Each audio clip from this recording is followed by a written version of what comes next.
ठीक है। सबसे पहली रिस्पॉन्सिबिलिटी, कम से कम आपको 12 से लेके 15 घंटे पढ़ना है। 12 to 15 hours of self study. Self study के 12 से लेके 15 घंटे निकालने हैं। जिन लोगों को ये फिगर अभी सोचने में थोड़ी इमेजिनरी लग रही है, तो वापस से बेटा इस फिगर को रियलिस्टिक बनाइए और इतना पढ़िए, बिकॉज आखिरी के दिनों में जो आप मेहनत करोगे that is directly proportional to your rank, कि आपकी रैंक कैसे आने वाली है। सीख लिया आपने जितना सीखना था, now it's time for the practice. तो पहला तो ये है।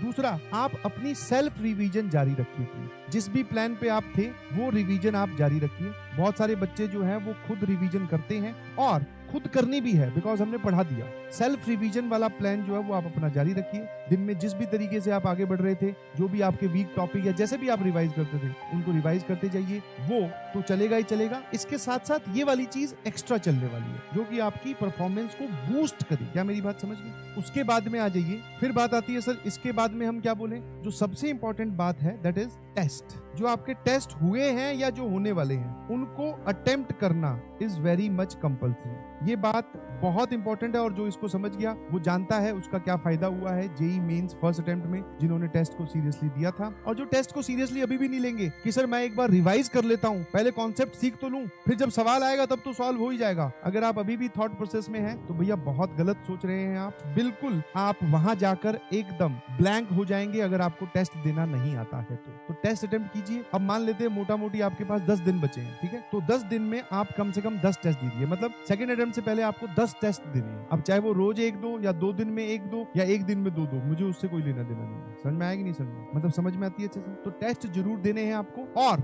बहुत सारे टेस्ट देने हैं, जितने हो सके। Test is very very important. Mock test अगर आपको कहीं से मिलते हैं तो आप मॉक टेस्ट दीजिए।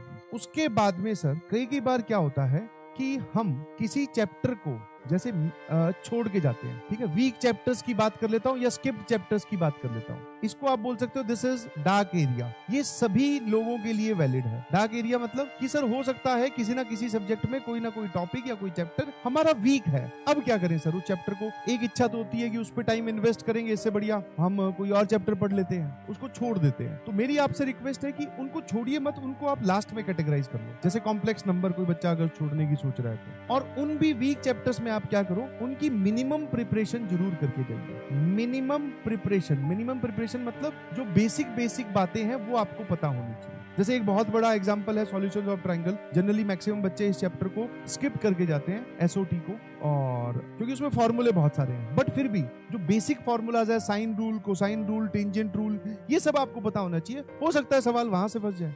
तो किसी भी चैप्टर को छोड़ने से पहले उसका मिनिमम पार्ट आप कंप्लीट कर लीजिए। उसका मिनिमम पार्ट आप कंप्लीट कर लीजिए। पेरेंट्स को ये बोल के कि हम भैया पढ़ाई कर रहे हैं, हमें डिस्टर्ब मत कीजिएगा, बट सर जब क्लास स्टार्ट होती है तो हम अपना वीडियो, यहाँ पे तो वीडियो की जरूरत नहीं है, बट हाँ जूम पे जो क्लासेस आपकी स्कूल की होती है तो video of, microphone of. In fact sir